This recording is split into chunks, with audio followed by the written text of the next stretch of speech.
Va ora in onda Zoom, il drive time in mezzo ai fatti con Antonino Danna.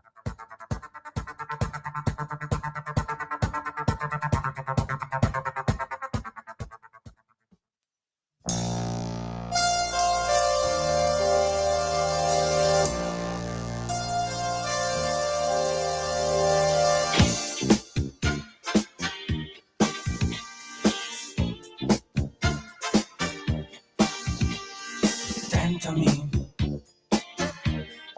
toccami con l'alito, fammi un caldo in più, dolce tu per tu, rubami, con le trecce allacciami, c'è più smania in noi che dall'onda in poi. Tienimi tra le mani e l'anima, fammi un mare tenero, fantasiosa e barbara. Offrimi in mano, ti tocco piano piano, offrimi il pianto, mi faccio canto a canto. Offrimi un bacio, ti bevo goccia a goccia. Offrimi ancora, il freddo mi innamora.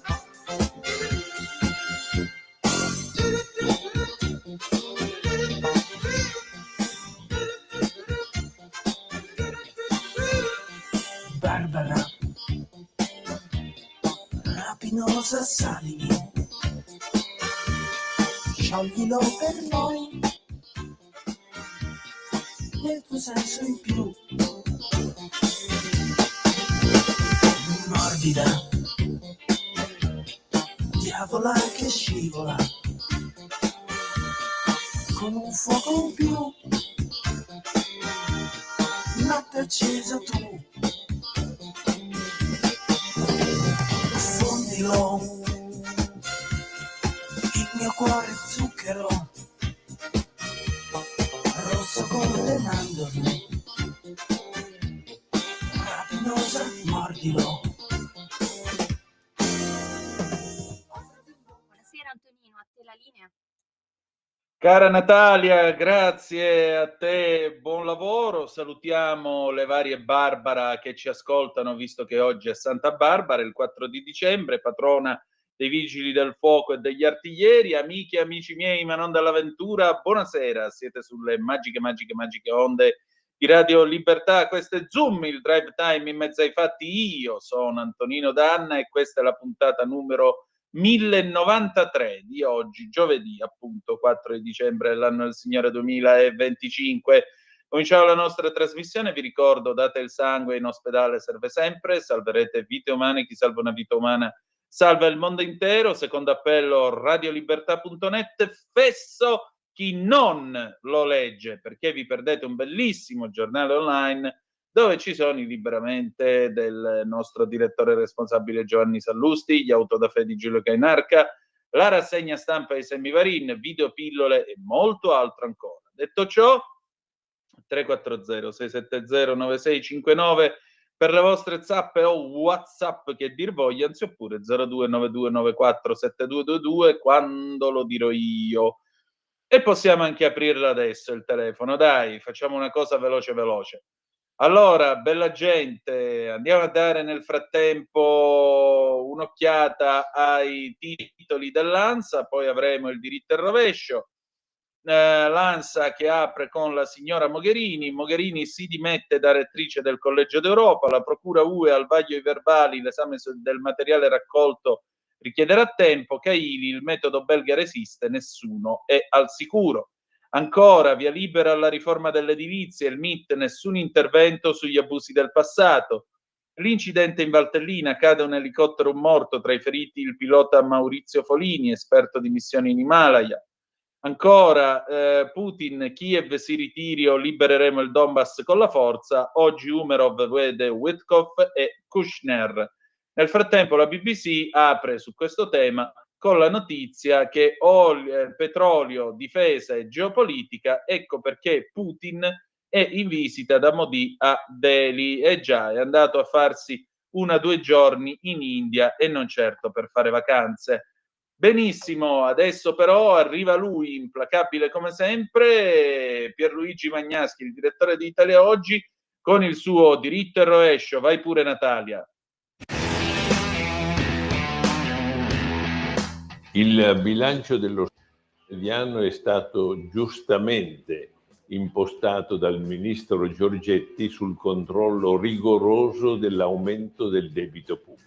La conseguenza di questa decisione è stata subito positiva, tant'è che l'Italia è stata immediatamente premiata dalle più importanti società internazionali di rating che, tutelando gli investitori, non guardano in faccia a nessuno e tengono i piedi per terra. Gli effetti di questa manovra stabilizzante sono infatti stati immediatamente la diminuzione del tasso di interesse sui prestiti e la maggiore affidabilità del Paese. Ma ciò che non sono state fatte sono le misure a favore dello sviluppo economico che rallentano il passo dell'Italia rispetto a quello di molti altri paesi europei. Bastano 2 soli casi per illustrare questo fenomeno. Nel 1991 la Germania aveva un PIL superiore del 50% rispetto a quello italiano.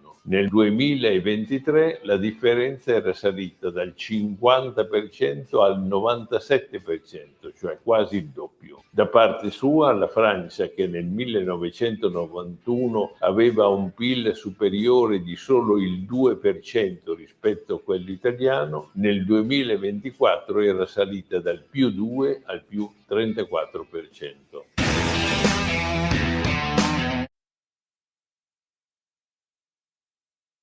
E rieccoci qua, sempre alle 18:19 minuti e 18 secondi sulle magiche onde di Radio Libertà. Avete ascoltato il diritto e rovescio del direttore di Italia Oggi, Pierluigi Magnaschi. Orbene, tra poco noi entreremo in comunicazione con l'onorevole Alessandro Giglio Vigna a proposito del Qui Parlamento. L'onorevole Giglio Vigna è stato alla COSAC, che è la conferenza dei comitati,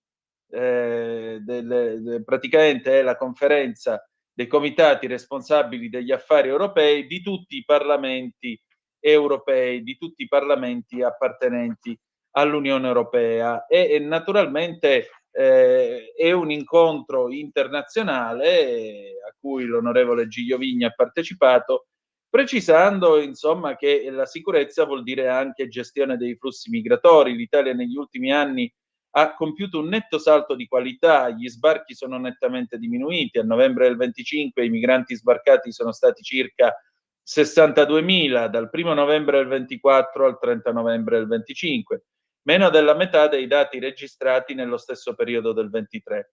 Occorre ora, dice ancora l'onorevole Giglio Vigna, procedere a una rapida approvazione del regolamento UE e dei 2 regolamenti sui paesi sicuri per rendere effettivo il principio secondo cui solo chi ha realmente titolo alla protezione internazionale può rimanere sul territorio europeo. Occorre inoltre rafforzare la cooperazione tra le autorità europee e nazionali nella lotta contro i trafficanti. In questo contesto consideriamo inaccettabile l'interruzione di oltre 2 anni della condivisione sistematica e dello scambio di dati tra Frontex ed Europol. Lo diciamo chiaramente ai paesi del nord e ai paesi baltici. Non esiste solo il fronte est. Gli investimenti devono essere a 360 gradi anche sul fronte sud. Lotta all'immigrazione clandestina, presidio dei confini marittimi, lotta al terrorismo nelle nostre città, lotta alla radicalizzazione islamica. Da notare che l'onorevole Giglio Vigna è presidente della Commissione Politiche UE, per cui chi sta parlando è persona non solo degna di fede, ma soprattutto è persona che riveste naturalmente un peso specifico politico non indifferente e rappresenta un punto di vista da tenere certamente d'occhio. Adesso noi cerchiamo di riuscire attraverso quel magnifico strumento ideato dall'ottimo Antonio Meucci a entrare in comunicazione con l'onorevole Gigio Vigna, proprio perché proviamo a fare, nel qui Parlamento che stiamo per cominciare, proviamo a fare un punto della situazione. Intanto la COSAC, quindi tutti i vari presidenti delle commissioni sulle politiche UE che si sono incontrati in quel di Copenaghen, che cosa è venuto fuori, e poi naturalmente che accoglienza hanno avuto le sue osservazioni, perché è chiaro che è la voce che viene dall'Italia, che viene dal terzo paese per contributi all'Unione Europea, e conseguentemente è necessario fare in modo che la voce dell'Europa sia ascoltata. Va bene, allora abbiamo ancora qualche minuto di attesa. Nel frattempo, se volete chiamarci, potete usare lo 0292947222. Ok, niente, abbiamo qualche problema nel contattare l'onorevole Gigio Vigna, quindi se riusciamo entro le 18:30 va bene, e se no vorrà dire che sposteremo questo incontro ad altra data. Intanto io vi voglio leggere appunto questa analisi che fa la BBC, l'apertura appunto dell'incontro tra Putin e Modi. Il presidente russo Vladimir Putin è arrivato per una visita di 2 giorni in India, dove è stato abbracciato dal primo ministro Narendra Modi poco prima di un incontro annuale che viene tenuto tra entrambi i paesi. Delhi e Mosca firmeranno una quantità di accordi nel corso della visita, che arriva dopo alcuni mesi da quando gli Stati Uniti d'America hanno aumentato le pressioni sull'India perché la smetta di acquistare petrolio russo. Naturalmente questo incontro arriva anche nel momento in cui l'amministrazione del presidente Donald Trump tiene una serie di colloqui con la Russia e l'Ucraina nel tentativo di fermare la guerra. Quindi la Russia sono state stretti alleati per decenni, e Putin e Modi condividono una calda relazione, una relazione molto amichevole. E allora vediamo per quale motivo, scrive l'emittente inglese, entrambi hanno bisogno l'uno dell'altro. E allora, quali sono le relazioni chiave per il Cremlino con l'India? Prima di tutto, è una popolazione di 1,5 miliardi di anime. Ha una crescita economica che supera l'8%. L'India, pensate, è l'economia mondiale col più alto tasso e il più rapido tasso di crescita economica.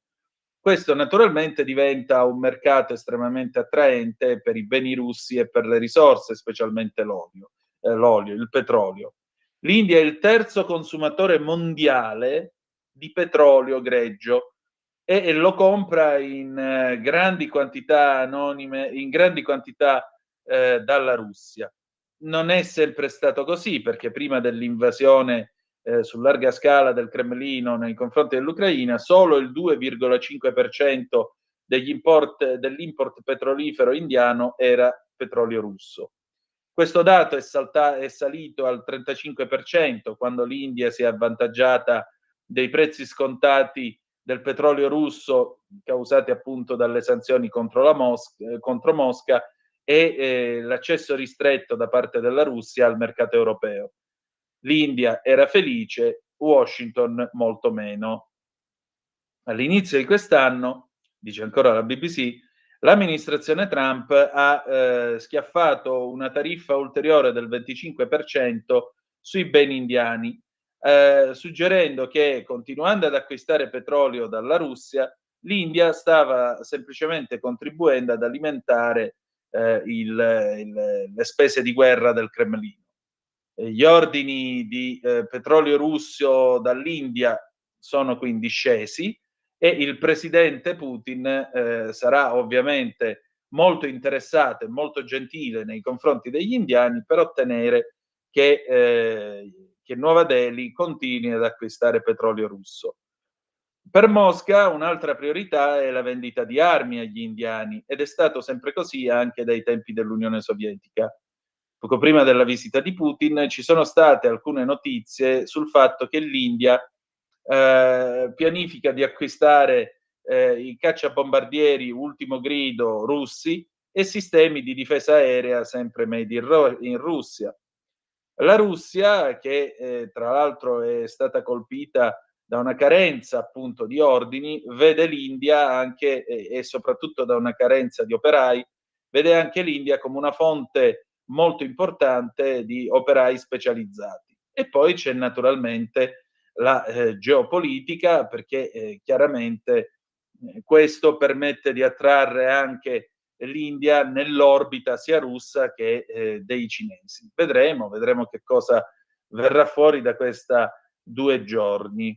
Nel frattempo una nostra ascoltatrice ci manda un messaggio: vive il Lussemburgo e il Belgio, invidia crepa, fortuna assistimi. Non ho capito che cosa voglia dire questa nostra ascoltatrice, ma comunque. Allora, alle 18, 27 minuti e 52 secondi, diamo un'altra occhiata alle agenzie, mentre la geopolitica, come vedete, continua a essere molto calda. L'ADN Cronos, anche qui si apre con l'edilizia, via libera alla riforma, ok del Consiglio dei Ministri al nuovo codice. Ancora il pilota dei soccorsi sull'Himalaya e gli operai, chi era a bordo dell'elicottero caduto a Lanzada, poi il caso Garlasco, DNA sulle unghie di Chiara, riconducibile a Sempio ma non è affidabile, la perizia, la compatibilità va da moderata a forte, in particolare la presenza più certa e la traccia trovata sul mignolo della mano destra. Auguri. Ucraina-Russia, Putin, libereremo il Donbass con la forza se Kiev non si ritira. Trump è sincero nello sforzo per trovare una soluzione, dice il presidente russo, ma non è un'impresa facile. Dopo il vertice di martedì a Mosca, Wetkoff incontra oggi il negoziatore Umerov. Vicenza, trovata donna in una pozza di sangue nel cortile di casa, è gravissima. E poi, già che ci siamo, Elena, sorella di Gabriela Trandafir, zia di Renata, che arrabbia a vedere altre donne morire, si applichino le leggi. Va bene, le 18, 29 minuti e 14 secondi, una curiosa notizia sempre dall'ADN Cronos. Meno docce dopo i 65 anni, la raccomandazione del dermatologo, ecco il numero perfetto. Io onestamente soprassederei a questo consiglio, fatevela tutti i giorni, specie d'estate, che è meglio. E con questo direi che possiamo andare tranquillamente in pausa e poi torniamo con Epos, la rubrica di Gabriella Ronza, relazioni oggi e relazioni nel mito, come è cambiato l'amore. A tra poco. Stai ascoltando Radio Libertà, la tua voce libera, senza filtri né censure, la tua radio.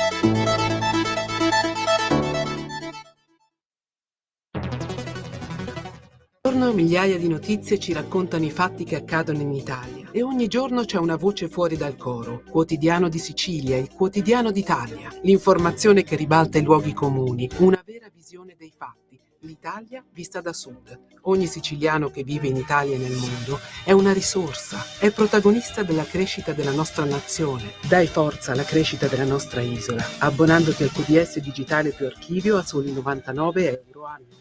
Quotidiano di Sicilia, il quotidiano d'Italia, una scelta di valore. Lo amiamo perché ci offre sempre le cose più buone e naturali. Linea Alberto Acerbis. Se qualcuno Natale, ciao amici e ciao a tutti, buona mattina, buon pomeriggio, sono Alberto Acerbis. Se qualcuno a Natale dice porco cane, sì, da Letizia non ne abbiamo già, siamo già quasi verso la fine, ve lo dico perché insomma permettetemi, dopo 35 anni che sono nel mondo dell'olio con qualche migliaio di famiglie, cioè noi sono numero chiuso. Letizia 59 euro, ve ne ho parlato, una confezione bellissima, ma però io devo fare un regalo al Signor Dutour, perché il Signor Dutour voglio qualcosa di straordinario. Allora fai una bella cosa, chiedi informazioni per quanto riguarda la confezione che si chiama dono, chiama 030 68 40 408, tu non vuoi sbattimenti, hai ragione, chiami qui Dici, mi spieghi come la confezione dono, o meglio ancora, vai a vederla sul sito olioacerbis.com, vai, sezione natalizia, vedi la confezione dono e capirai che tu, mentre gli altri si rompono i marron glacé a girare su tangenziale, a litigare, coppie che saltano, psicologi che devono unire le famiglie distrutte per i regali di Natale, mai visto che il regalo non era bello, dovevi regalare questo, te l'avevo detto, fai una bella cosa, relax 030 68 40 408 oppure tramite il nostro sito olioacerbis.com, vedi tutto, già che sei lì magari buttaci dentro qualcosa tipo 3 bottiglie di olio, 6, quello che vuoi. Ciao, alla prossima, vi voglio bene. Salve a tutti e benvenuti nella mia rubrica Parliamo un po' di, lo spazio in cui proviamo a fermarci un momento per riflettere su temi diversi, vari e variegati, osservando più da vicino ciò che accade nelle nostre vite e nella nostra società. Oggi parliamo di relazioni, un argomento che riguarda ciascuno di noi ogni giorno e che ora più che mai sembra attraversare una fase delicata. Potrei partire da esperienze personali, ma credo che più di me siano psicologi, sociologi e perfino il mito a saper cogliere davvero il punto. Vengo da mesi complicati in realtà, in cui ho capito che una delle sfide più complesse del nostro tempo è imparare a relazionarci con l'altro, riconoscendo che anche l'altro è in costruzione ed è immerso nello stesso strano presente in cui siamo immersi noi. E poi c'è il mito che continua a parlarci attraverso archetipi antichi, universali e immutabili e che forse ci ricorda che sì, siamo esseri del presente, ma che apparteniamo anche a qualcosa di più grande. Molti studiosi definiscono il nostro tempo come l'epoca della crisi delle relazioni. Bauman, per esempio, descrive la nostra società come caotica, confusa, sfocata. Momenti brevi si alternano a momenti intensi, seguiti subito da un ritorno all'indifferenza. Anche Elena Pulcini parla di un indebolimento del legame sociale dovuto a un individualismo sempre più spinto. Viviamo infatti immersi nel culto del presente, accelerati, ansiosi, sembriamo incapaci di sostare nel desiderio nel tempo che ogni sentimento richiede per maturare. È difficile proiettarsi nel tempo. Galimberti aggiunge che viviamo una crisi culturale profonda in cui mancano prospettive, futuro e veri legami affettivi. E questa fragilità... Pollo croccante, crema di pomodoro.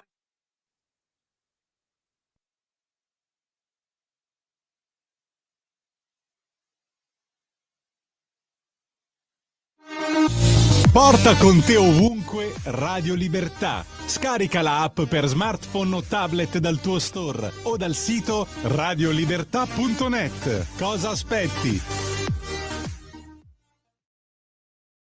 Soprattutto nei giovani, delle persone della generazione più attuale, che è molto molto legata al telefono, all'uso del telefono e incapace anche di stare davvero faccia a faccia con gli altri. Aggiungerei che in realtà questa è una condizione generale e che sentiamo tutti, a prescindere dalla generazione in sé. Philippe Mérieux sostiene che oggi si agisce troppo per impulso, tutto deve essere subito, senza attesa e senza elaborazione, ma i sentimenti, cioè l'amore, il dolore, la delusione, ma anche la speranza, hanno bisogno di tempo, di parole e di relazione.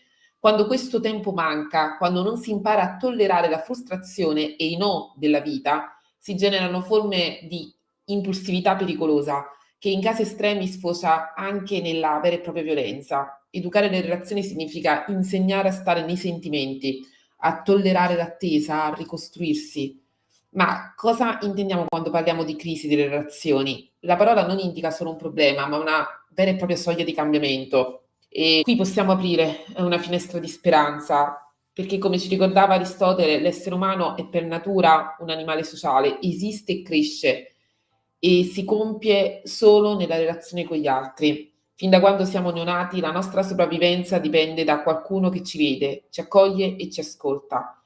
Ciò che siamo, cioè le nostre capacità, la nostra identità, si costruiscono sempre insieme agli altri. E come ricorda Mortari, siamo esseri mancanti, cioè costantemente bisognosi dell'altro, di un amico, di un compagno di vita, di qualcuno con cui agire in questo mondo. Il mutamento delle relazioni è ravvisabile anche nella cultura contemporanea. Stiamo sempre più assistendo a matrimoni che finiscono, nuovi modelli affettivi che nascono, amori che durano per qualche mese o anche meno ma lasciano comunque un segno. Siamo in una fase di transizione, i vecchi modelli non bastano più, i nuovi sono ancora da definire. I social hanno cambiato le modalità di incontro, ma anche le modalità di scambio, perché tutto è più rapido, ma essendo tutto più rapido non è solido, non ha radici, quindi è anche più fragile. Molte persone hanno paura dell'impegno e preferiscono situazioni un po' fluide, come ad esempio le situationship. Nella fluidità di tutto la definizione fa paura, ma la definizione ci dà anche una dimensione, cioè scandisce un tempo. Qui invece si parla di relazioni che non sono realmente delle relazioni, rassicuranti nell'immediato, ma spesso inconcludenti, cioè spesso appunto fragili nel lungo periodo. Quando i magnifici...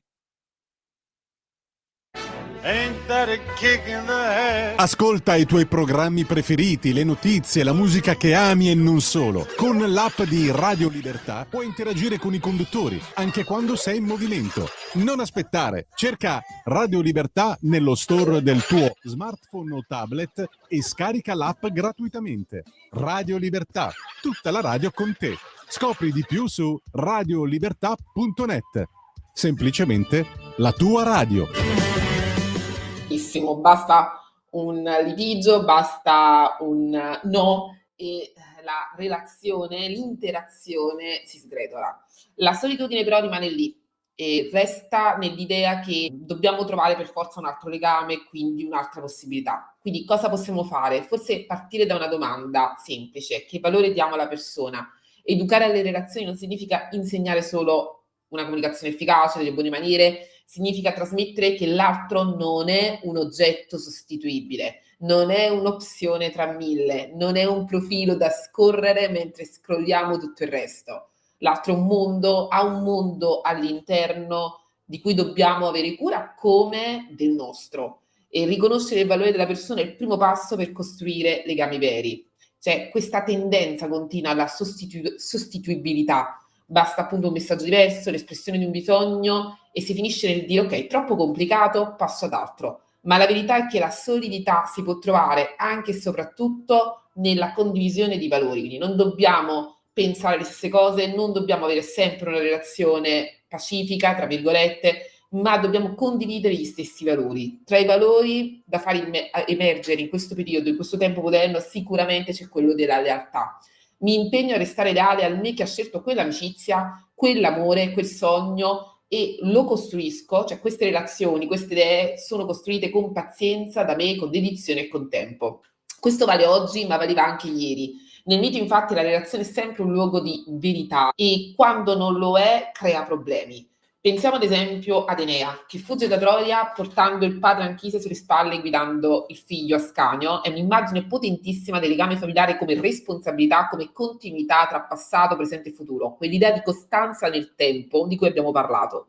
La sua relazione con la regina Didone invece ci ricorda quando ciascuno nelle relazioni dà una propria idea di profondità. Il mito di Afrodite e Ares invece mette insieme due forze opposte, cioè la bellezza e la guerra, l'attrazione e l'impulsività.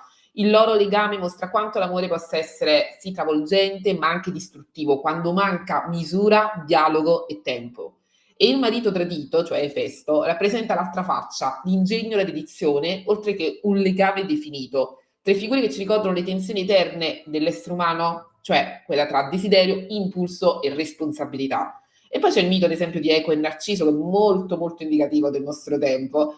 Oggi ci parla più che mai. Eco è condannata a ripetere le parole degli altri, è la voce ferita di chi ama senza essere ascoltata. Narciso, che vede solo se stesso, è simbolo dell'individualismo moderno, che impedisce l'incontro. La loro tragedia ci ricorda che senza ascolto, senza reciprocità, senza il coraggio di guardare davvero l'altro, senza il dialogo nel tempo, l'amore non può nascere. Anche le amicizie eroiche, come quella di Euriolo e Niso, oppure di Teseo e Pirito, ci parlano della forza del legame come elemento identitario. Non si diventa eroi da soli, mai.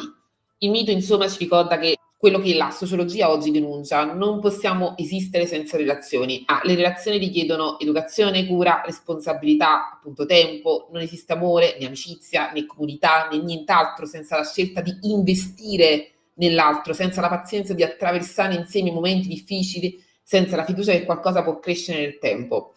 Forse Bowman ha ragione, abbiamo perso un po' la cultura del sacrificio, ma forse l'abbiamo persa per ciò che non ci appartiene più. Oggi possiamo costruire legami nuovi, più consapevoli, più autentici. Non esiste una forma relazionale unica, esiste quella che ci fa crescere, che ci rispetta, che ci permette di essere noi stessi, insieme agli altri.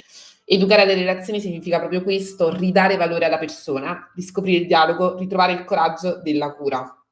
Perché alla fine ciò che ci salva sono sempre gli altri, come ci insegnano in parte anche i miti. E grazie per avermi ascoltata fino a qui. Ovviamente molte di queste non sono mie idee, trovate tutte le fonti in box in descrizione. Spero che questo argomento vi sia piaciuto, voglio conoscere ciò che pensate di tutto ciò, perché credo che sia un argomento che prema davvero tutti, che riguarda davvero tutti, quindi lasciate per favore un commento o se avete apprezzato un like o iscrivetevi al canale. Grazie ancora, ci vediamo qui nel prossimo video, ciao! A te la linea, Antonino. Grazie ancora cara Natalia. Allora, grazie anche alla nostra Gabriella Ronza. Adesso però è il momento di un Qui Europarlamento speciale. Io oggi pomeriggio ho parlato con Anna Cisint, sapete che lei sta insieme a Silvia Sardone e oddio santo, e Susanna Ceccardi, perdonami Susanna, ho avuto un momento di defiance, appunto insieme a Silvia Sardone e Susanna Ceccardi, la nostra Anna Cisint sta conducendo questa battaglia per il buon Santo Natale. Ecco, a proposito, cominciamo a dircelo, buon Santo Natale, e lo diciamo per chi vuole, certamente con un'accezione religiosa, qualcun altro con un'accezione culturale, storica, perché noi siamo questo, e queste sono le nostre radici. Ma oltre a ciò, con Anna ho parlato di immigrazione, soprattutto del concetto di paese sicuro. State un po' a sentire che cosa ci siamo detti. Vai pure, Natalia. Qui Europarlamento. Allora, io stasera ho il piacere di ritrovare ancora una volta per Qui Europarlamento, però la nostra Anna Cisint, già sindaco di Monfalcone e oggi eurodeputata al Parlamento Europeo con i Patriots for Europe. Anna, buon Santo Natale. Altrettanto buon Santo Natale a te, buon Santo Natale agli ascoltatori. Esattamente, e questa è, diciamo, la vostra iniziativa, quella che insieme con Silvia Sardone e Susanna Ceccardi state condividendo sia a livello europeo che a livello nazionale. Come mai? Che cosa sta succedendo oltre a quello sceno presepe con la faccia di Gesù cancellata in quel di Strasburgo? Guarda, sta succedendo che, come da anni denunciamo e ogni giorno è peggio, ogni Natale è peggio, sta succedendo che per non ledere la sensibilità di chi ha un credo diverso dal nostro, quindi con un concetto di politica di inclusione al contrario, si vanno ad azzerare i simboli importanti che danno la dimensione di quello che siamo, delle nostre radici.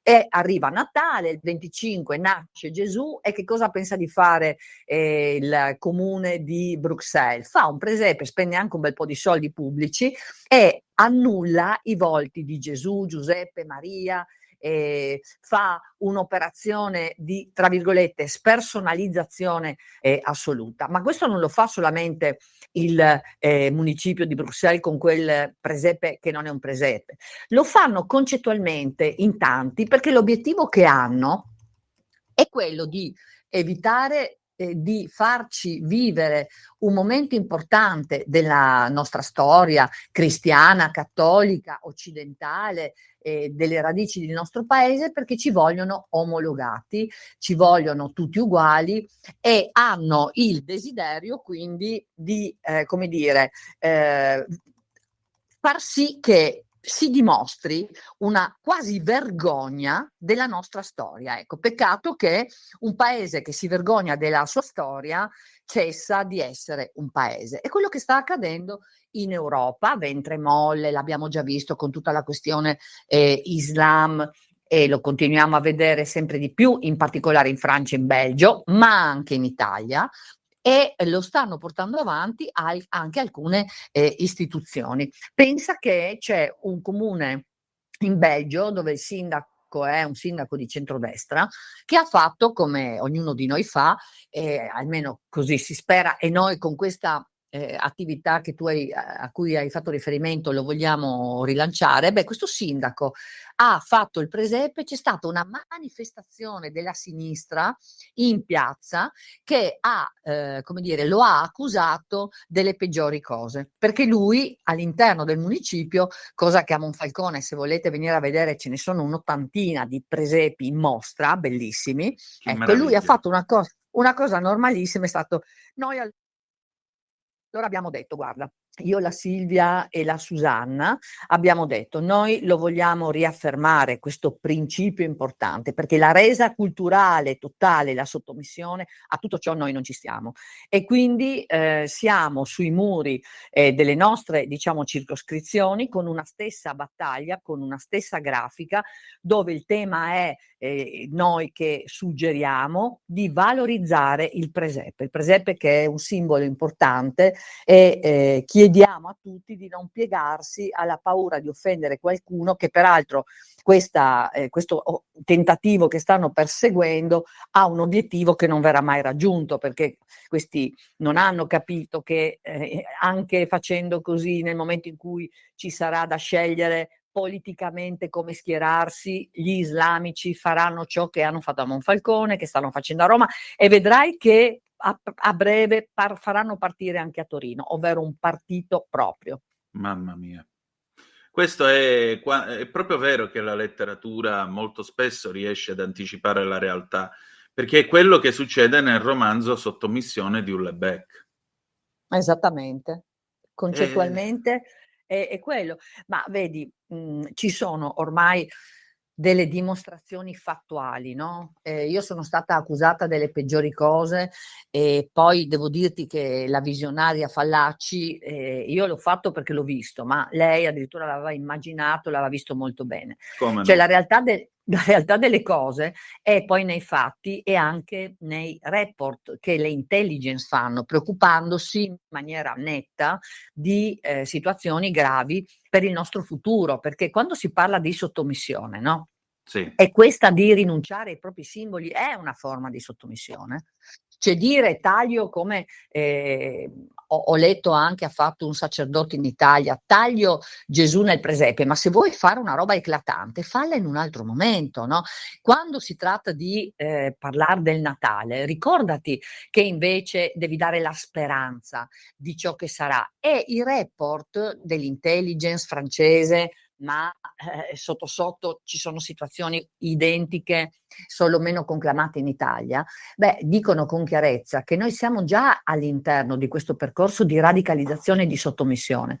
E allora è gravissimo che si accettino sempre di più, no? Perché ridursi a questo ruolo opaco porterà alla scomparsa, capisci? Quindi questa è anche quest'anno. Noi lo combattiamo. Qualcuno pensa che sia folklore, non ha capito. Non è folklore, è rispetto dei valori, è rispetto delle radici, è che valorizzi ciò che sei stato perché vuoi continuare ad essere quello che negli anni la tua cultura e la tua storia, la tua tradizione ha potuto costruire, no? Ecco, quindi è tutto meno che folklore, è una battaglia per l'esistenza di un popolo che vuole, anche attraverso un momento importantissimo come quello del Natale, dire noi ci siamo come popolo, ci siamo come cristiani, ci siamo come cattolici, ci siamo perché i simboli hanno un peso e un valore e i simboli non possono essere deturpati, non possono essere, non può essere che ti metto un viso che non è un viso, non può essere che taglio a pezzettini un Cristo, che tolgo il Natale, la nascita di Gesù dai canti, tutto ciò non può essere. Infatti, ma aggiungerei anche un'altra cosa e mi scuso se se questa cosa può sembrare, diciamo, di carattere personale o intimo. Voglio dire, tu sei una madre e il presepe è la nascita di un bambino. Ogni figlio che viene al mondo è un nuovo inizio. E anche in fondo l'idea creativa, propulsiva che è alla base del cristianesimo. Scegli la vita, scegli di cominciare. E la cosa più eclatante, e qui vedi proprio il puzzo della politica che non c'entra assolutamente niente col presepe, è proprio questo, perché ci sono milioni di islamici che si chiamano Issa, cioè Gesù, o Mariam, Maria, e per i quali Gesù Cristo è semplicemente un profeta e lo rispettano e finisce lì. Quindi questa è una sporca manovra politica, oltre che estremista e fanatica da parte di alcuni, che non ha, che vuole proprio distruggere anche l'idea di un nuovo inizio che è alla base della società occidentale, che è una società culturalmente creatrice. Mi pare che le start-up stiano qua, non a Gaza o in Iran, per cui qualcosa forse questo Occidente così cattivo, bianco, cristiano, eccetera, eccetera, qualcosa di buono l'ha fatta pure, non ha fatto solo delle guerre e così via, come tutti questi woke ci vengono a raccontare, perché poi alla fine è tutto un blocco di strumentalizzazioni che si somma, o mi sbaglio? No, e guarda, hai raccontato e hai fatto una sintesi perfetta, perfetta. E infatti nasce questa modalità di distruzione, no?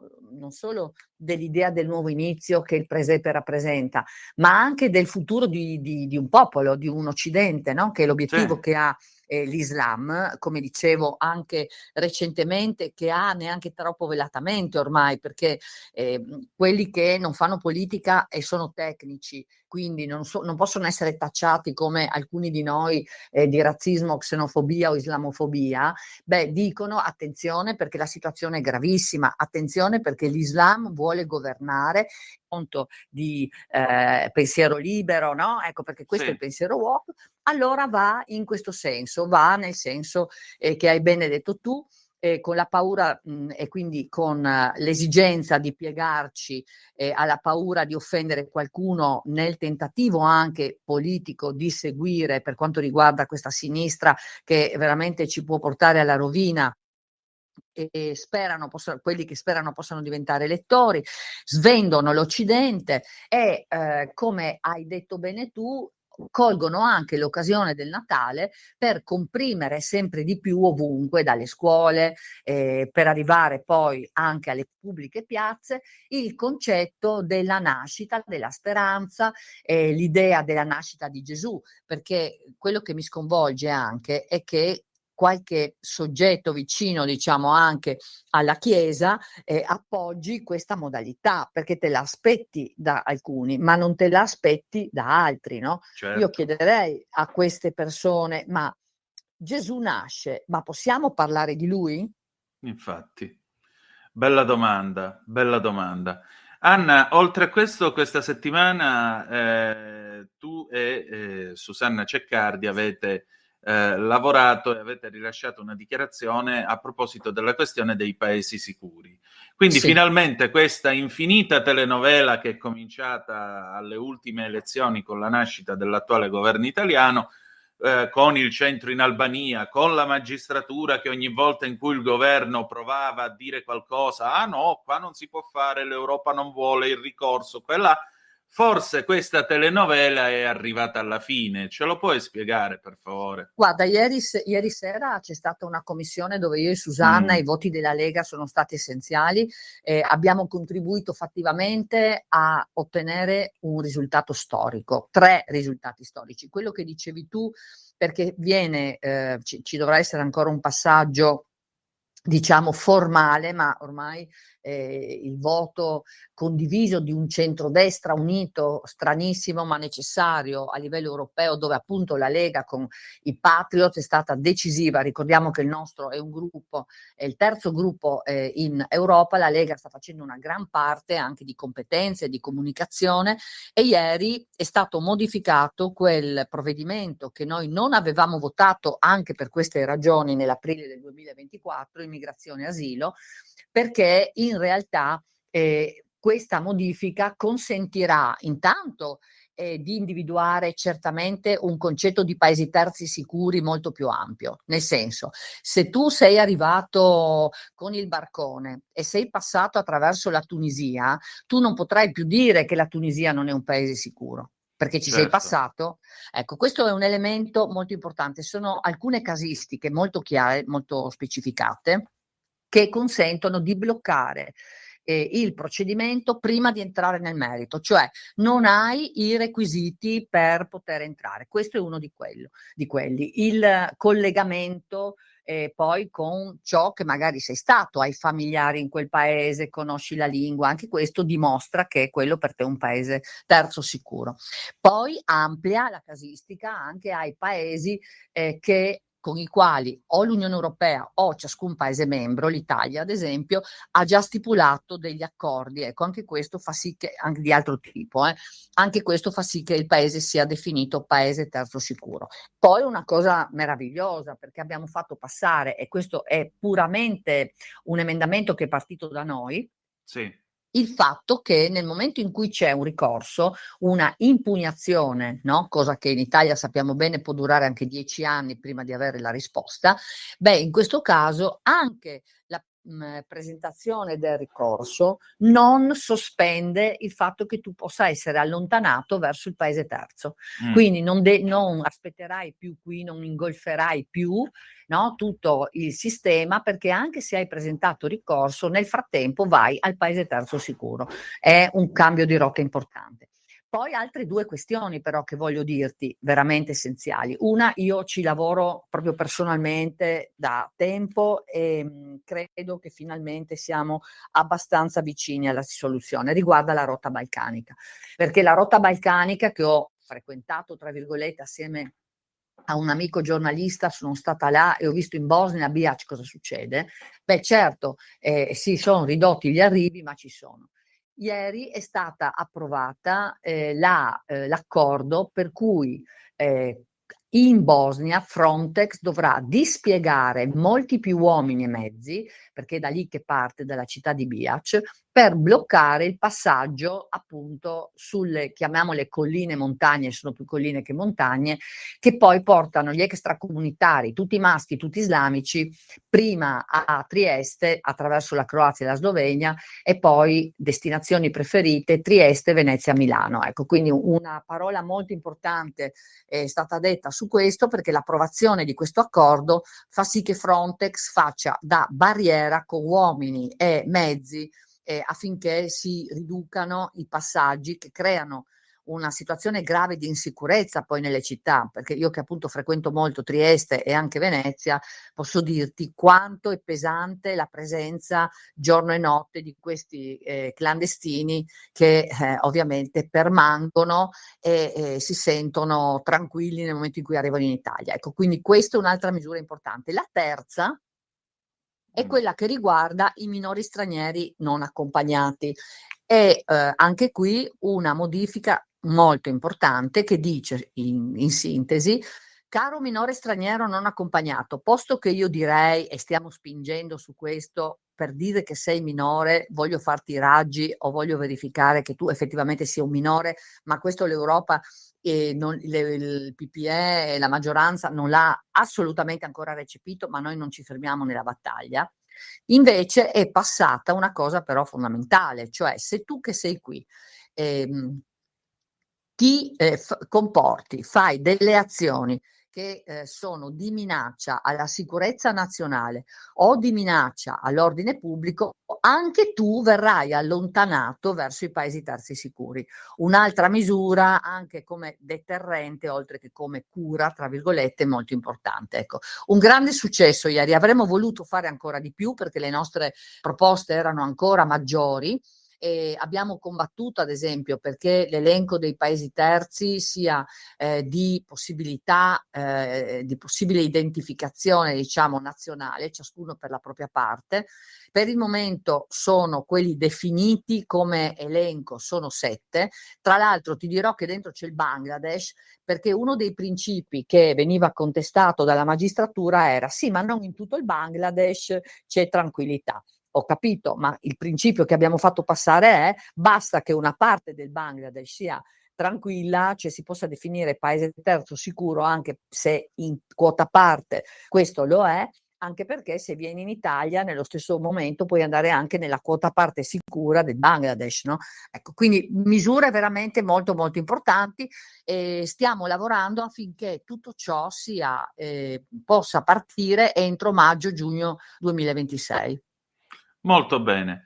Anna, allora, intanto grazie del tuo tempo. Secondo, Grazie buon a te. lavoro. Quali saranno ora i tuoi Grazie. prossimi impegni? Ma sono a Bruxelles, oggi abbiamo un bel po' di cose da fare, ieri è stato un grande successo, ne abbiamo ottenuti, devo dire, più di uno in questo percorso. Comunque, ovviamente, io combatto assieme ai miei colleghi e alla Lega, che in maniera coerente è l'unico partito che da sempre dice no alla radicalizzazione, è un pericolo, lottiamo per il futuro del nostro popolo e del nostro paese e lo stiamo facendo concretamente con delle misure fondamentali da applicare e altre da determinare. Poi io mi occupo anche della portualità, dei corridoi della pesca, sono cose che nessuno mi chiede, però che io faccio anche con una certa costanza e anche portando risultati. E poi sempre sull'immigrazione, quindi portualità, logistica, pesca, immigrazione, diritti del nostro popolo e lotta alla radicalizzazione. Non c'è un minuto libero, devo dirti, da oggi fino al 23 dicembre compreso. Molto bene. Allora, in attesa di avere un momento di respiro il 23 dicembre, comunque buon Santo Natale. Grazie, buon Santo Natale a te, alla tua famiglia e a tutti gli ascoltatori. A tutti voi.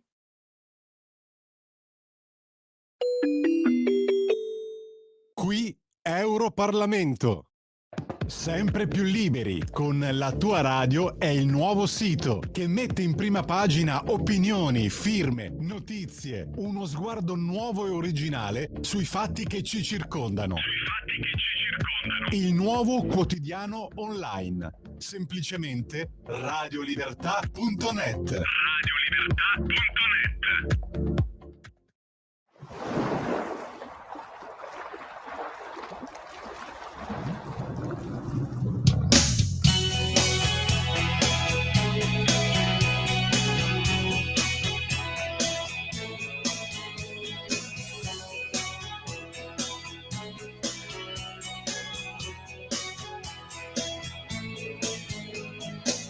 Perché papà, perché il sangue non mi va in vino? Perché papà, perché non ho uno spirito divino? E perché sono stanco, come se fossi in viaggio da sempre. Mi manchi tu e arranco lungo le strade così inutilmente. Ho sempre un po' di blues in fondo agli occhi, c'è sempre un po' di blu in questo cielo. Ho sempre un po' di blues per te, sempre un po' di blues nel mio sorriso. Perché papà, perché mi sono un po' perduto. In che città, in quale bar, io ho tolto il mio saluto. Vedi, sono stanco, come se fossi in viaggio da sempre. Mi manchi tu e arranco. Certe giornate non son certe per niente. Ho sempre un po' di blues in fondo agli occhi, c'è sempre un po' di blu in questo cielo. Ho sempre un po' di blues per te, sempre un po' di blues del tuo sorriso. Una balena che viene e va, dondolando. Sono in vena, stanotte va fino in fondo.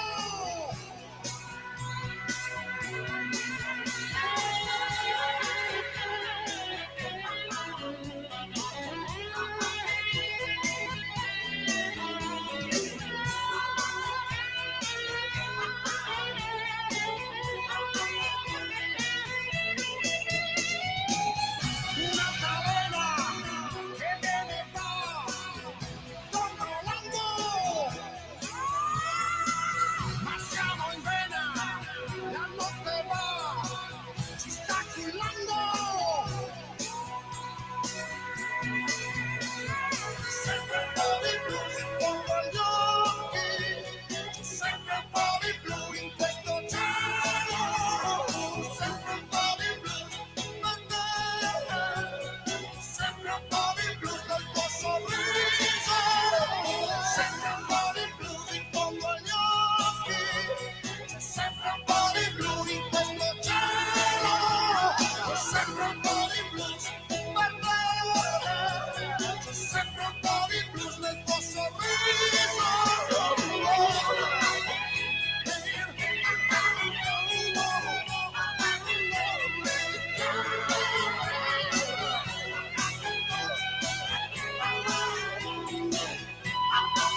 Nuovo a te la linea, Antonino. Grazie cara Natalia, papà perché questo è Zucchero nel 2004 allora siccome abbiamo ancora qualche minuto prima di cominciare con In attesa di giustizia, vi voglio leggere una cosa, diciamo a corollario di questo bel qui Europarlamento che abbiamo appena ascoltato. E allora, buon Natale. Oggi al bar siamo tutti più buoni. È più buono Eros il tecnico. Dice che Chinaglia in fondo se imparasse a giocare di testa. Fornara ha perdonato a Stambazzini un'uscita con l'asso di coppe per cui non gli parlava dal 68. È più buono il caffè. Il barista lo fa con la miscela delle grandi occasioni, bello caldo e concentrato come se dovesse tirare un rigore. È più buono Muzzi, ha portato l'albero, l'ha segato di notte ai giardini comunali. È pieno di cuori, frasi d'amore, segni di pallonate e pisciate di barboncini. Non importa, è il pensiero che conta. Nevica, le scarpe gniccano. I bambini schiacciano i nasini sulle vetrine dei negozi di giocattoli. Cocosecco schiaccia il nasone sul vetrinone di un negozio d'alimentari e la commessa sviene. Poluzzi fa il papà Natale nel sottopassaggio a 500 lire l'ora. Nando spala la neve nei giardini bene e la tira dentro alle finestre degli emigrati, tanto non hanno il riscaldamento. Nella via illuminata a festa le pellicce si accarezzano nel traffico facendo le fusa. È Natale. È più buono il vigile, che mette le multe col rametto di vischio. È più buono il nonno da bar che va a sputare fuori. Trinca viaggia con una sporta con capitone, tacchino e cappone. È la tradizione. Dai domenicani hanno fatto un presepe, tutto di marzapano. Il cinno di nascosto mangia i re magi e scappa a confessarsi. Fili d'argento si tendono tra cielo e terra. È una festa per tutti. A Rotary pranzo gratis per i bambini poveri, obbligatorio lo smoking. Al bar ci scambiamo i regali, sigari, cambiali, abbonamenti di tribuna. L'albero, decorato con graffen e candele di motorino, lampeggia e spande intorno un calore confortante. È indubbiamente Natale. Tacchino per tutti, ai malati dell'ospedale, dentro al brodo, al carcere, al manicomio e in caserma. E a mezzanotte, ragazzi, un bel presentatarma a nostro Signore. Oggi siamo tutti uguali, soprattutto i poveri, ospiti d'onore nei discorsi dei cardinali, nelle riunioni conviviali, nei servizi dei telegiornali. Oggi siamo tutti uguali. Il 26 però va da Sestriere. Buon Natale. Stefano Benni, Bar Sport per i tipi di Feltrinelli del 1976. Se non volete leggere il libro, però c'è un bellissimo film, credo del 2011, con Claudio Bisio, Antonio Catania e una bella troupe di attori che rendono abbastanza bene lo spirito del libro. Poi, per i più appassionati, potete trovare sempre per i tipi di Feltrinelli Bar Sport 2000, che è la versione, diciamo così, aggiornata, che riprende la narrazione dalla fine degli anni 70, riassume gli anni 80 e 90 e poi racconta il bar come diciamo ai giorni nostri. Ed è tra l'altro questo Bar Sport 2000, oltre ai vari personaggi, la nascita della Palugona che è l'erede della Luisona, eccetera eccetera, e anche ha un finale dolce amaro, perché finisce col racconto di questo anziano signore che un giorno di agosto, il 2 di agosto, si trova a passeggiare sotto la pensilina del binario 1 della stazione centrale di Bologna e ha un dialogo con un signore dai capelli a spazzola che ha portato con sé una valigia. E il racconto finisce così: sono a Bologna, oggi è il 2 agosto e sono contento di partire anch'io. Alle 10:25 del 2 di agosto del 1980. Va bene, adesso però In attesa di giustizia, i casi dell'avvocato De Filippi. Sigla.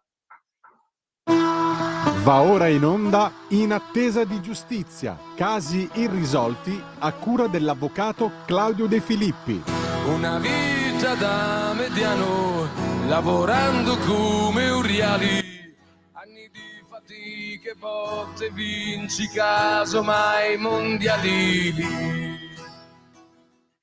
E allora io dico buonasera a entrambi, l'avvocato Claudio De Filippi, l'ospite di questa sera Nicola Saluzzi, presidente di Papà Separati APS, In particolare, appunto, Nicola Saluzzi ha un'ampia esperienza nel mondo dell'informazione, è stato anche responsabile di periodici a carattere divulgativo e in particolare, già che ci siamo, appunto, da qualche anno è alla guida di Papà Separati APS.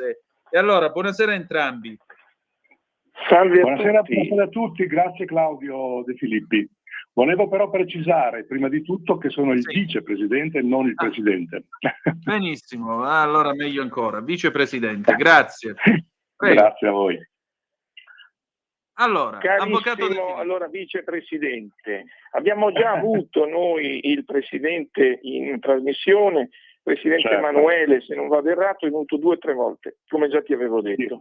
E allora la mia domanda che ti faccio prima, se Antonino ovviamente non mi interrompe, nel senso che vuol dire qualcosa di più intelligente, volevo chiederti della tua esperienza che tu mi hai descritto in Sicilia attualmente, che sei andato per delle manifestazioni con le panchine azzurre, se ci puoi dire qualcosa di più su questo fenomeno. Sì, sabato scorso, 29 novembre, abbiamo inaugurato l'installazione di una panchina blu della bigenitorialità in un posto peraltro molto molto bello, il porticciolo di Santa Tecla, nel comune di Porto di Acireale.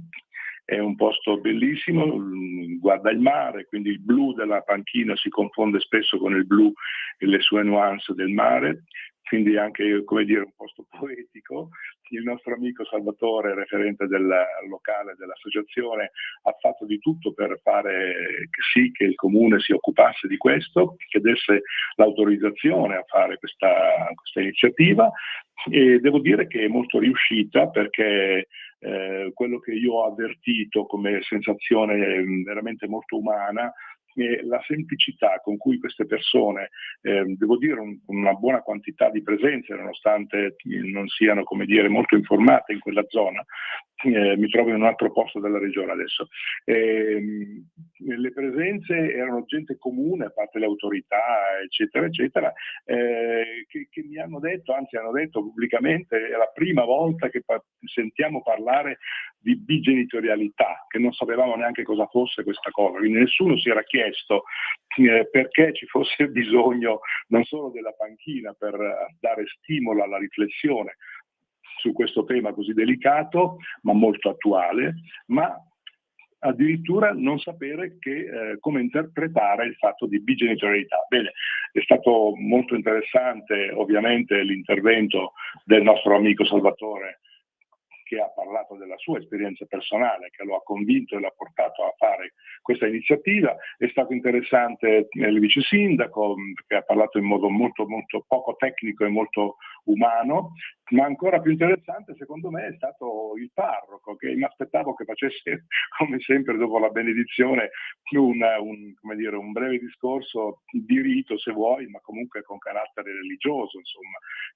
E invece lui ha parlato di una sua esperienza di quando era ragazzo, che a scuola avvertiva la differenza di uno dei suoi compagni che si allontanava spesso dai banchi, eccetera, e si sentiva diverso, e lo sottolineava, diverso, e poi lui scopriva che era diverso, si sentiva diverso perché questo ragazzo era figlio di genitori separati e che viveva il suo conflitto come un problema serio, interiore, che non poteva esplicitare perché appunto la sua sofferenza lo portava ad essere diverso. E quindi che cosa voglio dire con questo? Che è importante che vengano fuori questi temi. La gente deve sapere che i 4 milioni e passa di separati in Italia sono un popolo numerosissimo, sono molto molto molto di più di 10 volte messi insieme tutti gli iscritti di tutti i partiti d'Italia. Bene, ovviamente sto forzando un poco i numeri, ma davvero sono numeri importantissimi. Ma quando ci si muove siamo in pochi e lo ha dimostrato, purtroppo lo dico, con rammarico, molto molto sofferto. L'anno scorso, in questo periodo, abbiamo dato vita noi come associazione Papà Separati APS di Milano, che è la più storica, se vogliamo dire così, appunto, dove si è mosso dall'89 il presidente Ernesto Manuele che avete già citato.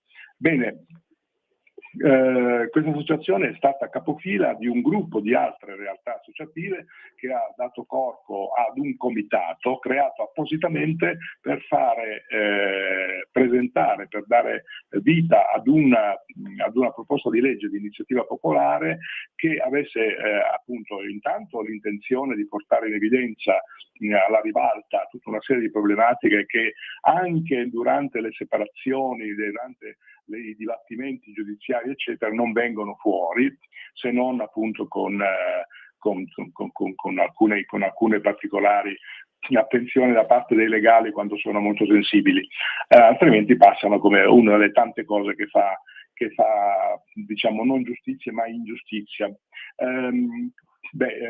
Torno all'iniziativa popolare che è stata finalmente una iniziativa appunto dal basso e non da un politico, e quindi pensavamo davvero di raggiungere quello che era necessario, cioè un numero consistente di firme che avrebbe potuto dare il corso, diciamo, al dibattimento in Parlamento.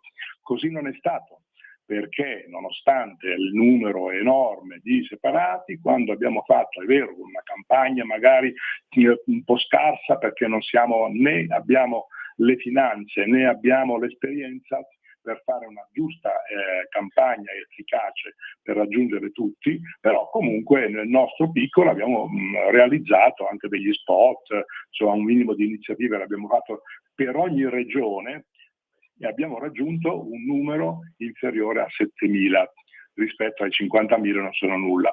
E questa cosa veramente porta sofferenza, perché quando io sento nelle accoglienze, nelle riunioni varie, io già oggi qui che invece di lavorare per me ho dovuto lavorare per 4-5 casi gravi che a distanza mi sollecitano un certo tipo di sostegno e quindi sto lavorando per questi disgraziati, lo dico in modo anche simpatico, di separati che non sanno cosa fare perché presi dall'angoscia, dalla sofferenza, dallo smarrimento, non sanno a chi rivolgersi e quando si rivolgono a qualcuno è perché ormai sono con la gola si dice, no? O con la canna del gas a seconda. Bene. Che cosa conteneva questa iniziativa popolare che speriamo, mettendoci un attimo mano al testo, di ripresentare, perché è importantissimo che per esempio si vada a discutere magari con degli emendamenti, migliorando tutto quello che si vuole, ma che si vada a discutere dell'affidamento vero, serio, paritario dei figli in caso di separazione, dando importanza alla casa come nucleo affettivo, come spazio affettivo del figlio, dei figli, più che come uno spazio dove semplicemente va a dormire o a fare i compiti. Quindi lo spazio, la casa, resta dei figli in caso di separazione e i genitori si alternano. Un concetto controverso che ha fatto discutere in diverse occasioni dei nostri convegni anche a Milano, a Palazzo Lombardia, alla Casa della Cultura. Abbiamo fatto veramente molte cose in quei 6-7 mesi precedenti alla chiusura della raccolta delle firme, ma nonostante il controverso comunque abbiamo accettato che ci fosse un discorso, come dire, importante che venisse fuori il dibattito. Un'altra cosa molto molto molto importante è la questione delle false denunce. L'avvocato Claudio Di Filippi conosce bene questo aspetto, probabilmente certamente la saprà molto meglio di me perché ha gli strumenti, diciamo, per comprendere quali danni, non solo psicologici ma quelli economici. Che cosa succede?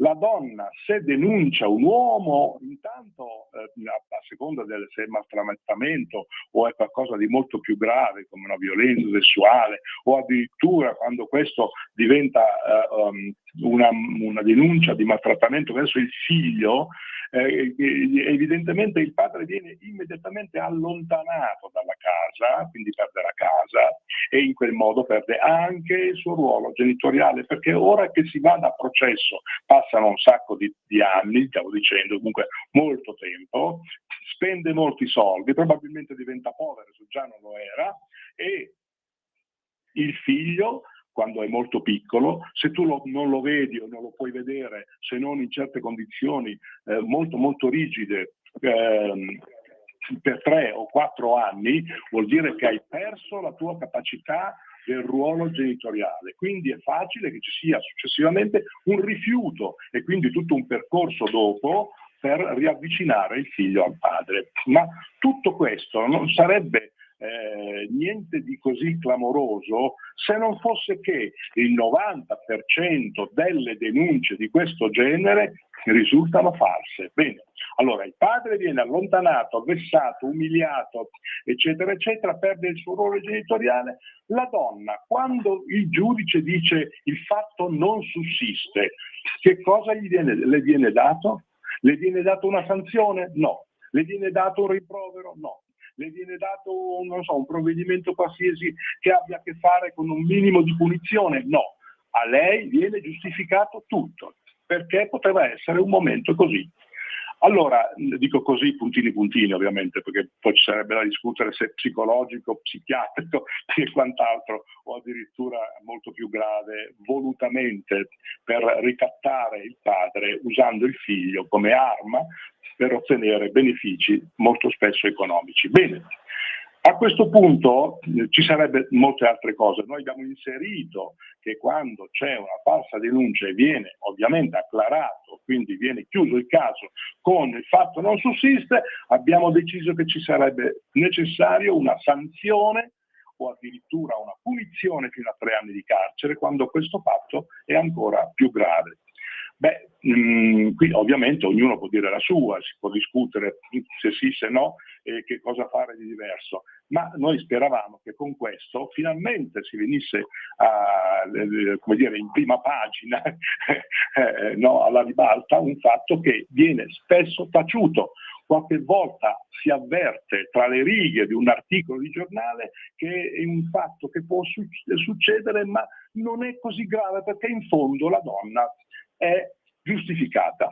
Io non ho parole su questi temi veramente più di questo. Poi ci sarebbero altre situazioni che sono inserite all'interno della proposta di legge, sono 10-11 punti, ma queste sono le cose secondo me molto più gravi che sono all'ordine del giorno quando ci vengono raccontate con situazioni dove appunto poi il freddo a Milano lo sappiamo tutti quanto è importante, arrivare a dormire in macchina. Noi abbiamo avuto un papà separato che per stare vicino alle sue 2 figlie ha dormito in Valtellina in macchina dove arriva a -20 la notte, ok? -20 gradi, dormiva in macchina, lo ha fatto, se non ricordo male, adesso mi sfugge il dato perché non ha importanza, in ogni caso è una roba che risale a 2 anni fa, un racconto allucinante, agghiacciante, che mi fece commuovere. Lui aveva 2-3 coperte, plaid, eccetera, eccetera, stava nel piazzaletto in questa località che non cito, della Valtellina, non in Corso Buenos Aires, dove al limite le luci e il passaggio delle auto rendono le temperature forse un po' più miti. No, in Valtellina. Bene, è una roba allucinante. Persone, imprenditori, professionisti, cioè non semplicemente quello che ha da timbrare il cartellino, che ha uno stipendio mediocre e che quindi già le difficoltà le ha. No, anche persone che hanno tutto sommato una situazione accettabile, se non addirittura invidiabile, ecco, che hanno perso casa, auto, patrimonio economico, ma soprattutto hanno perso la capacità genitoriale. Cioè sono praticamente, dopo, io ho amici addirittura, sono diventato amico poi negli anni di un professionista che ha chiuso lo studio dentistico, odontoiatra, lui è un odontoiatra, soprattutto specializzato per i bambini, ha avuto la denuncia di maltrattamento sessuale verso la bimba piccolissima perché lui, essendo medico, un momento che era con lui, la bimba soffriva leggermente di un rossore vicino alla parte dell'inguine, lui da medico le ha messo un unguento. La bimba il giorno dopo lo dice alla mamma, la mamma fa scattare subito, immediatamente, la denuncia per abuso sessuale. Questo signore ha perso ogni contatto, ormai ha 13 anni, forse 14, la sua figlia, ed è rovinato.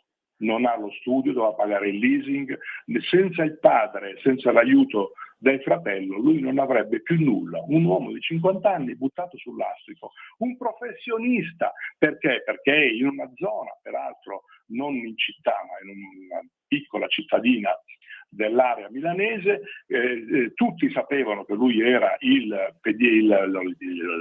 dentista, tra virgolette, dei bambini. E chi è quel bambino di quel paese o dei paesi limitrofi che va ancora dal dentista? Quello che è stato messo alla berlina dicendo che ha abusato la figlia. Ragazzi, ma che stiamo scherzando? E quando è finita questa storia? Non è ancora finito perché l'avvocato non sta ancora seguendo, però diciamo per cose affini, l'abuso non esiste proprio, è stato questo comunque dichiarato. Che cosa è successo alla mamma?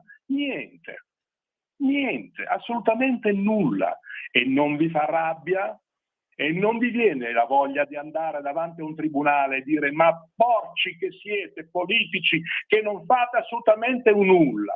Quando sapete queste robe, ne volete un'altra. Il nostro amico pediatra, dottor Vittorio Vezzetti, lo cito molto volentieri perché merita tutta l'attenzione che qualcuno si vada a leggere che cosa ha scritto Vittorio Vezzetti relativamente al danno addirittura cromosomico, cioè quella patina che protegge il cromosoma nel nostro DNA. Bene, quella viene diminuita la sua forza, non so usare le parole tecniche in questo momento, non mi vengono, comunque il danno cromosomico a un bambino di 9 anni che ha subito il conflitto genitoriale in modo forte, si porta tutta la vita questo danno. Quindi l'allontanamento, la relazione complicata, se non addirittura annullata, con i propri pari, malattie psicosomatiche, mortalità scolastica o comunque scarso rendimento, poca attenzione nelle relazioni. Cioè, questo ragazzino, questo bambino diventa grande, si porta un bagaglio di faccende dentro il suo DNA che sono sempre più pesanti.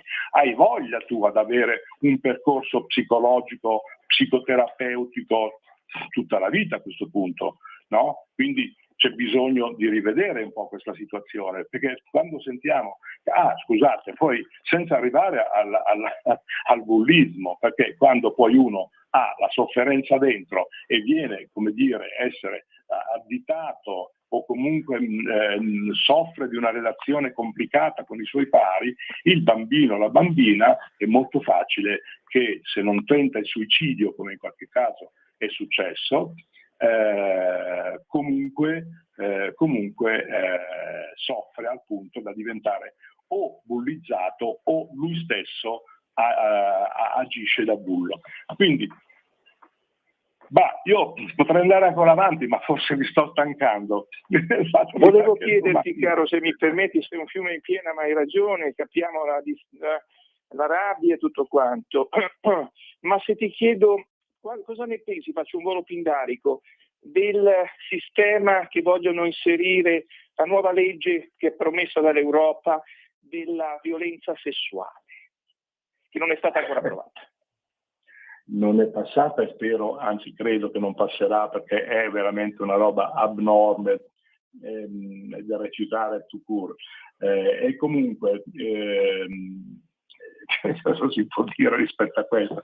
Che ci vuole un consenso preventivo prima di fare un atto sessuale, è veramente allucinante, insomma, ecco, lo mettiamo giù così, è veramente allucinante, non ci sono parole.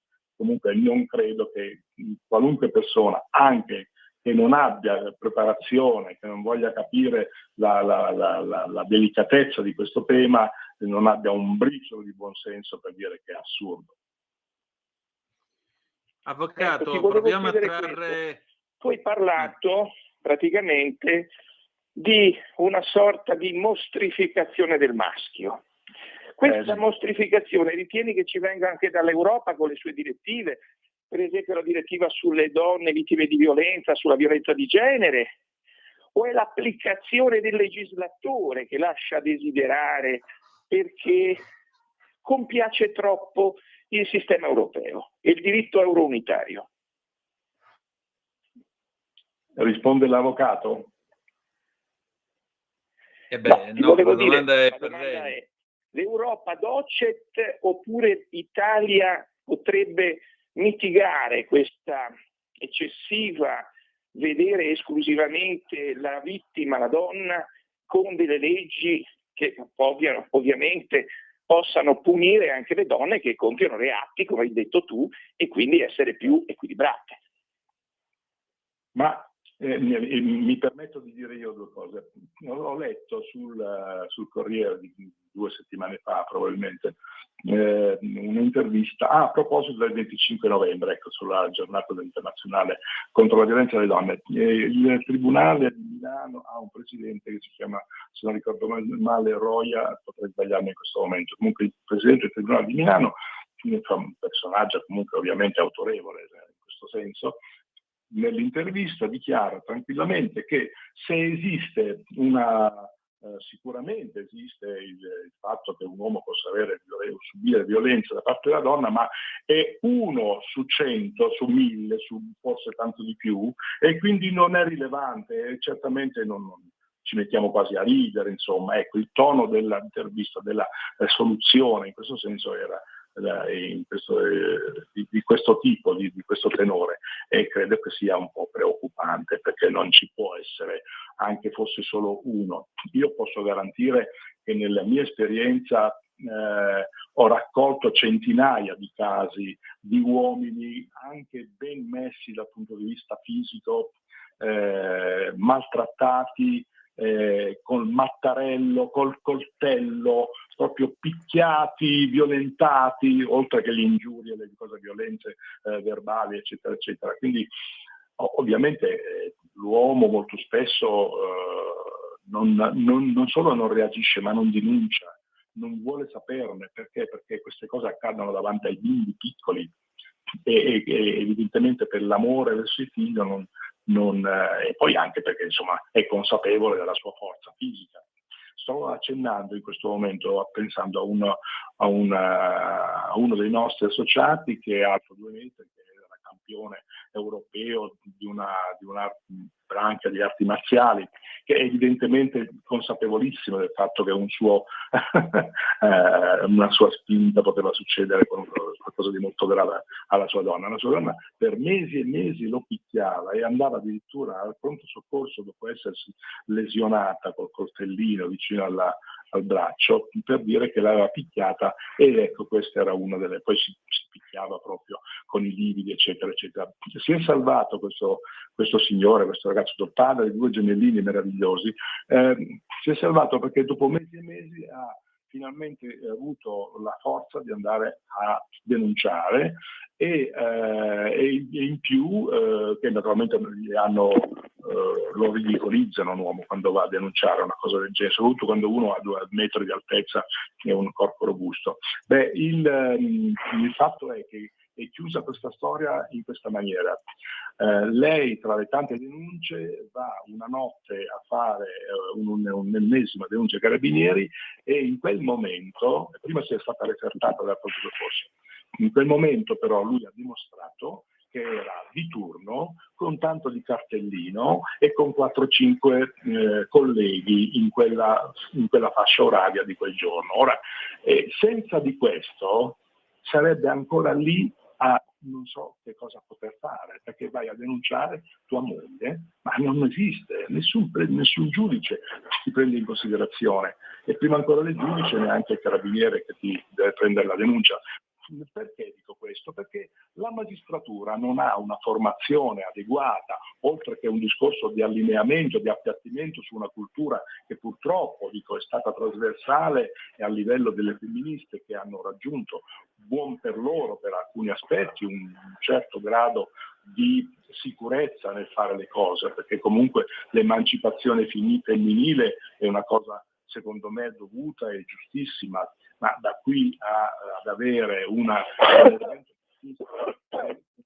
che tutto quello che avviene per l'altra parte del mondo, cioè l'altro sesso, è comunque una cosa violenta, pericolosa, da denunciare anche quando non esiste reato. Allora è veramente preoccupante l'intervista, cioè quelle parole che io ho estrapolato dall'intervista al Presidente del Tribunale di Milano. Poi se qualcuno mi sente volesse denunciarmi, io sto riferendo esattamente ciò che ho letto nell'intervista, quindi non dico nulla di nuovo. Certo, aggiungo... Caro, c'è qualcuno, scusa se ti interrompo, che dice che l'amore libero è finito. Sei d'accordo con questa interpretazione un po' drastica? È drastico e spero che non sia così, perché l'amore è una roba che non c'entra nulla con le leggi. La legge della natura è diversa dalla legge degli uomini. Certo, gli uomini devono controllare quando questa legge, come dire, fa un passaggio un po' diverso e fa una deviazione, però l'amore è una cosa naturale. Uno non può un'ora prima che dice ho voglia di fare l'amore con te, sei d'accordo, dice sì e poi questa ci ripensa e ti denuncia. Cioè, non so che parole usare per definire questo abominio. Vi chiedo scusa, noi siamo al termine di questo spazio. Avvocato, possiamo trarre un momento qualche conclusione? Allora, caro Antonino, io personalmente mi sono rivolto a delle associazioni per padri maltrattati. Tu sai che io ho un caso, quindi sono molto sensibile. Quindi su questo argomento nessuna associazione è stata reperita. Il 1522 mi ha detto che non era interessato perché era un uomo. Il 1523 non esiste, per cui no, è per l'uomo. Le associazioni a tutela dei padri maltrattati, non associazioni a tutela dei padri separati, per esempio, come nel caso del nostro ospite, non esistono. E quindi questo è una cosa molto grave a fronte del fatto che per le donne ci sono migliaia e migliaia di associazioni per le donne vittime di violenza che vengono anche regolarmente, sussidiate dallo Stato e ricevono contributi a fronte del fatto che non esiste una per l'uomo. Ecco, questa conclusione che l'avvocato sta riferendo è la cosa più importante in questa fase e questa chiusura della trasmissione, perché la donna è veramente più che tutelata, sia quando è vera la denuncia sia quando non lo è. Comunque raggiungono cifre impressionanti questi presidi, diciamo così, antiviolenza, cifre impressionanti di sostegno economico, insomma, mentre gli uomini non sono addirittura ridicolizzati quando per caso si propongono di fare denuncia di cose che subiscono. Ma allora c'è una grossa disparità, una grossa discriminazione, quindi insomma i sessi sono uguali, uno vale l'altro. Non può essere che la donna viene premiata, tra virgolette. Cioè, noi abbiamo un caso incredibile, quello di Giuseppe Padula, che è andato su tutti i giornali. Perché è andato su tutti i giornali? Perché per la prima volta, dopo 10 anni di lotte, lui è andato alla Commissione Europea dei diritti umani, cioè la CEDU, e gli ha riconosciuto vittoria e anche il riconoscimento di alcune spese, poche purtroppo, però comunque meglio che niente, soprattutto il fatto che ha vinto. Se non fosse andata alla CEDU a Strasburgo, l'Italia mai avrebbe ascoltato il nostro amico Giuseppe Padula, che io ho portato al convegno del 20 giugno a Palazzo Lombardia come un esempio assurdo veramente di una mala giustizia. Ma a questo ci sarebbe da aggiungere e approfondire l'aspetto della formazione dei Sì, ma io devo chiudere e le chiedo scusa, quindi facciamo che avremo modo di ritrovarci. Perdonate, ma purtroppo l'orologio è tiranno. Grazie a tutti, Antonino. Grazie a entrambi.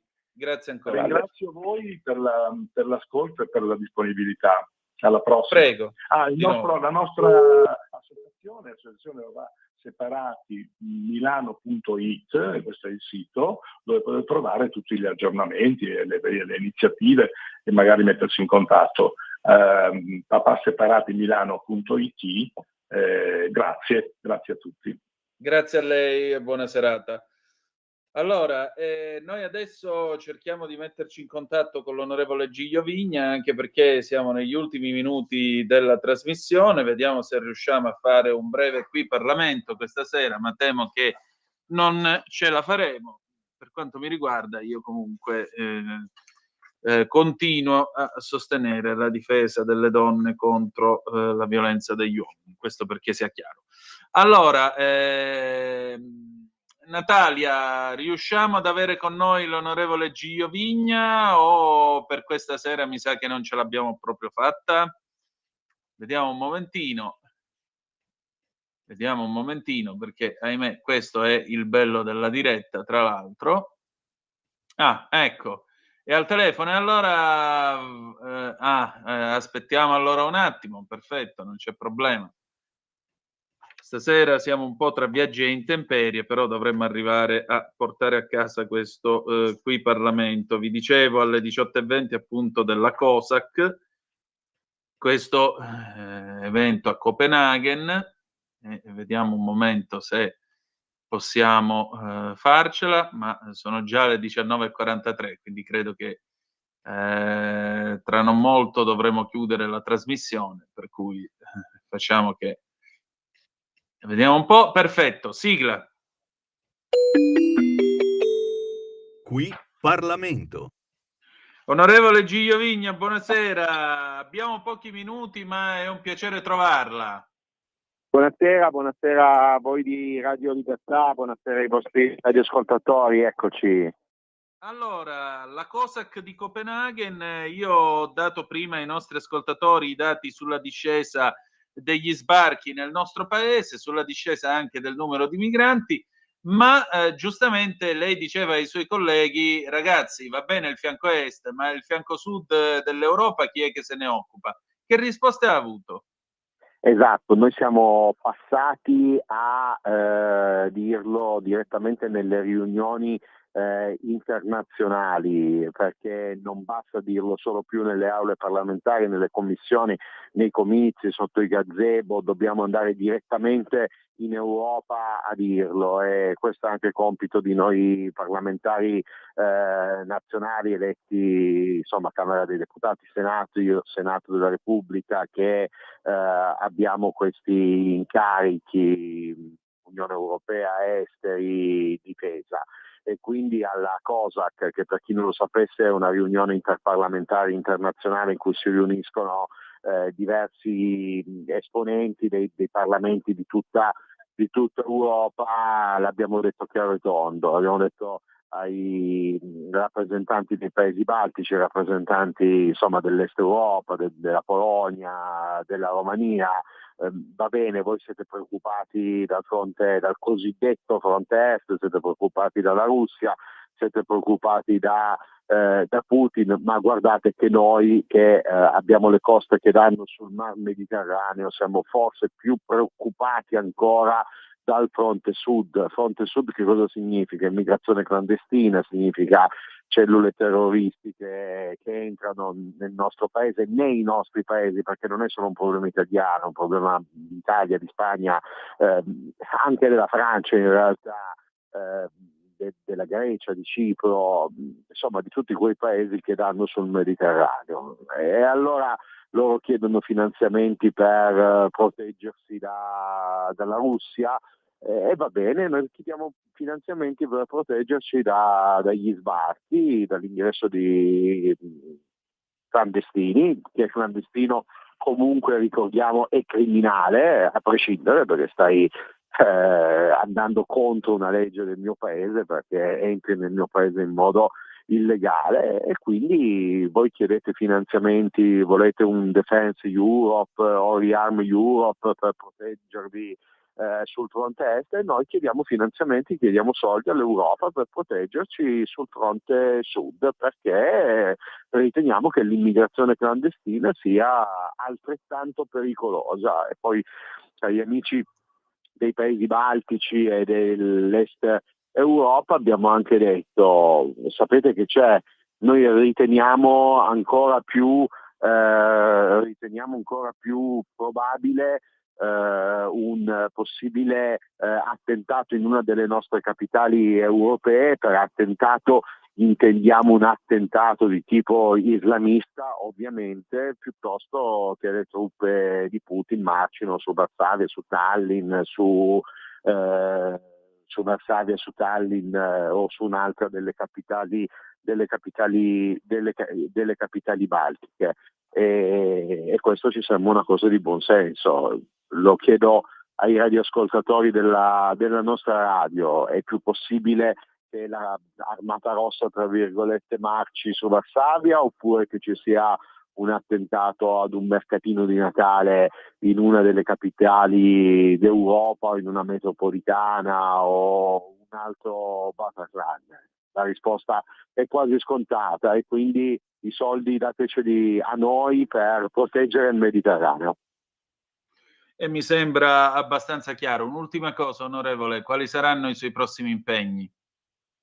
Beh, io in questo momento sono a Parigi al Consiglio d'Europa, e anche qua cerchiamo di portare i temi della Lega e dell'Italia, e cerchiamo di rappresentare il nostro paese, perché è anche giusto in questi consessi internazionali far sì che si senta l'Italia e soprattutto si senta la Lega di Matteo Salvini. Molto bene, allora io la ringrazio del suo tempo e buon Santo Natale. Grazie. Se non è troppo populista, ovviamente, e se non è troppo sovranista, auguro anch'io un buon Santo Natale a tutti i nostri radioascoltatori. E siccome a noi non ce ne frega niente di quello che potrebbero dire certe anime belle, a maggior ragione glielo ripeto. Esatto. Grazie ancora, un saluto. Grazie. Viva Radio Libertà, grazie.